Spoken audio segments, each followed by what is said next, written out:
后个月就是毕业季咯，真侪少年人开始来找头路，但是疫情的影响，大环境无景气。这个主计处的调查，4月份失业的人数48.1千人，比3月份是增加36000人，创下着7年来的新高。专家讲，这个7月、8月甲9月的失业率恐惊会搁较悬。有这个大学的毕业生是继续来读研究所，有毕业生把握到工作的机会，到病院做护理师。我要入真的，请帮我吸气。注射无问题，詹同学今年8月份会到病院去做护理师，因为疫情影响，医生讲压力真大。2月那时候，我觉得2月会比较让人比较人心惶惶，然后那时候刚好我是面临在实习的时候。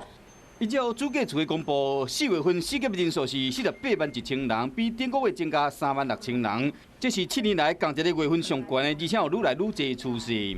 今年的6、7、8 3个月的失业率，整个台湾的整个失业率大概没办法乐观了，哈，应该是继续往上，现在在4点多嘛，我认为可能都有可能走到像金融海啸时整个整体失业率到6的可能。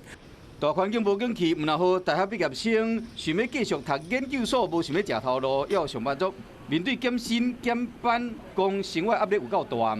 大概差1万到1.5万之间，其实落差是蛮大的。对啊，而且又在台北市，其实开车是真的是蛮辛苦的这样。我觉得落差会有6000到1万不等。下个月毕业的季节就要到啊，估计有2万名大专应届毕业生会进入劳动市场。这阵8年级生拢希望讲，因学的拢用得到，唔是毕业就失业。